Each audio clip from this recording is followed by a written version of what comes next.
ஸ்ரீமத் ராமானுஜர் வைணவ இலக்கியத்தின் பெரும் பங்கு ஆற்றியவர். கடையவனுக்கும் கடைத்தேற்றம் கொடுத்த ஞானி.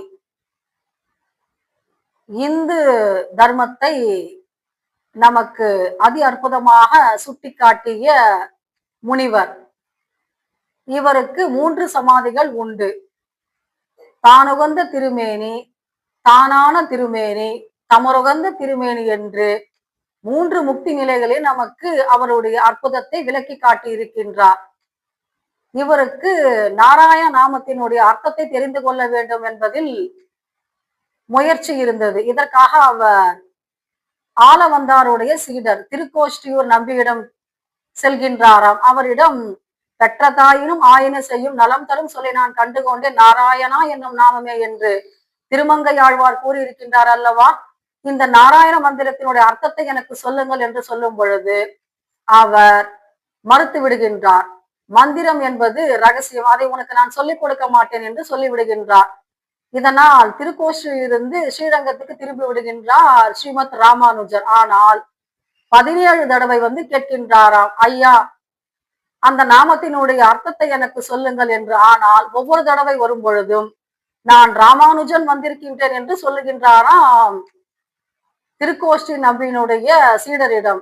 இதை சென்று தெரிவிக்கின்றார் சீடர் திருக்கோஷ்டி நம்பியிடம். ஆனால் 18ஆம் முறை வரும் பொழுது ஸ்ரீமத் ராமானுஜர் திருக்கோஷ்டி நம்பியினுடைய சீடரிடம் சொல்கின்றாராம், அடியேன் ராமானுஜன் வந்திருக்கின்றேன் என்று சொன்னவுடன் அவருக்கு கூப்பிட்டு திருக்கோஷ்டியூர் நம்பி நாராயண நாமத்தினுடைய அர்த்தத்தை சொல்கின்றாராம். இந்த அர்த்தத்தை கேட்டவுடன் ஸ்ரீமத் ராமானுஜர் திருக்கோஷ்டி பக்கத்தில் அமைந்திருக்கக்கூடிய பெருமாள் கோபுரத்துக்கு மேலே ஏறி நின்று கொண்டு இந்த அர்த்தத்தை உறக்க சொல்கின்றாராம். இதனால் கோபமுற்ற திருக்கோஷ்டியூர் நம்பி இந்த அர்த்தத்தை எல்லோருக்கும் சொல்லிவிட்டால் உனக்கு நரகம் கிட்டுமே என்று சொல்லும் பொழுது, பல லட்சம் மக்கள் மோட்சம் செல்வதற்கு நான் ஒருவன், நரகத்தில் புகுந்தால் ஒன்றும் தவறு கிடையாது என்று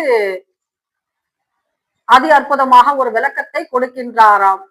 பல லட்சம் மக்கள் மோட்சம் புகுவதற்காக நான் ஒருவன் நரகம் சென்றாலும் பரவாயில்லை என்று தியாகத்தின் உன்னதமாக திகழ்கின்றார் அல்லவா ஸ்ரீமத் ராமானுஜர். இதனால் மகிழ்ந்தாராம் திருக்கோஷ்டியூர் நம்பி. 17 முறை மறுத்தும் 18வது தடவை ஸ்ரீரங்கத்திலிருந்து திருக்கோஷ்டியூருக்கு சென்று நம்பியிடம் நாராயண மந்திரத்தினுடைய அர்த்தத்தை பெற்றவர் ஸ்ரீமத் ராமானுஜர். இதன் மூலம் அவருடைய பிரபாவமும் அவருடைய தியாகமும் புரிகின்றது. ஜெய் ஸ்ரீமன் நாராயணா.